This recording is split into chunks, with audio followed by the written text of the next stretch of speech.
Үкүй Бейшенбек Такырбашевич Кыргыз мамлекеттик курулуш, транспорт жана архитектура университетинин алдында жаңы маалыматтык технологиялар институтунун директору болуп көп жылдан бери иштейм. Техника илимдеринин доктору, профессор. Жапыкеев Сыймык деген жигит акыркы күндөрү мен жөнүндө туура эмес маалыматтарды, так эмес маалыматтарды телевидение аркылуу, интернет аркылуу кайра таратып атканына байланыштуу өз оюмду айтып коеюн деп чечтим. Биринчиден, Сыймык, сиз мени родной жездем, бир тууган жездем деп элдин баарына кайра айтып жар салып жатасыз. Сиздин эжеңиз Акжолтоева Роза Жапыкеева менин ажырашып кеткениме 20 жылдан ашык убакыт болду.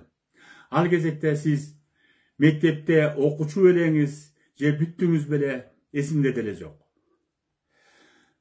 Экинчиден, сиз айтасыз, Жумалиев Ленинградта окуган деп. Жумалиев эч убакта Ленинградта окуган эмес.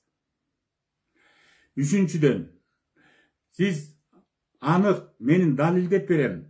Мен бардыгын билем.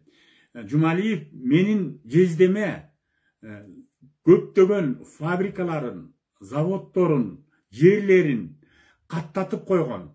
4 миллиондон ашык акчага каттатканын мен далилдеп берелем. Далилдеп бере алам деп кайра көбүрөөк айтып келе жатасыз. Мен ойлоп атам, Жумалиев менен биз экөөбүз окумуштуу катары.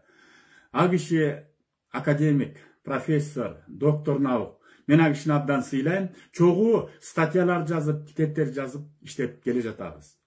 Андан башка ортобузда мындай алыш-бериш мамилебиз деле жок.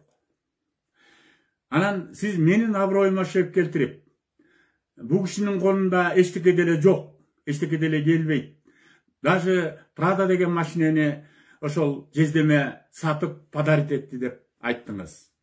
Ачык айтып коеюн, Прада деген машинени мен минип жүрөм. Бирок ал Чыңгыз Айтматовдун машинеси.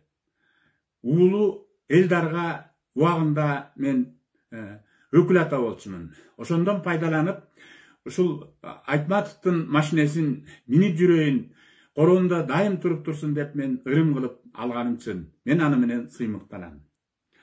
Эми сиз ушундай жалган жалааларды жаап, болбогон сөздөр менен элдин көңүлүн алып, элге туура эмес мамиле жасап, каныңызга кандай деп түшүнсө болот. Менин артымда туугандарым бар, бир туугандарым бар, элим бар, журтум бар. Жалпы көпчүлүк элдер мени ким экенимди тааныйт.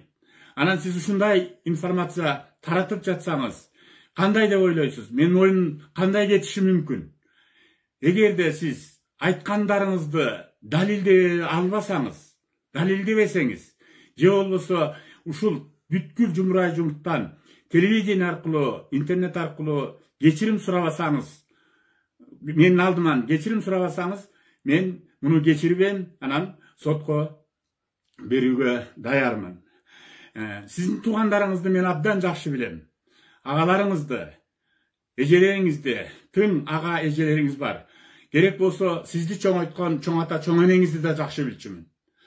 Сиз ошолордунга шек келтирип, аларды да уяткарып жатканыңызды эмне үчүн билбейсиз? Калп сөздөрдү сүйлөгөнүңүз туура эмес. Мен ошо ага эжелериңизге айтып коеюн, кеңеш берип коеюн дегенде оюм болуп кетет. Сыймыкты түз жүр, так жүр, элди алдаба, элге туура эмес сүйлөбө деп кеңеш берсеңиздер жакшы болот деле. Даже дарылашып керекпи деп да ойлоп кетем. Жалпысынан айтканда, мындай туура эмес жалган сөздөр үчүн эл алдында, закон алдында, мыйзам алдында жооп бериш керек го деп ойлоймун. Саламатта болуңуздар.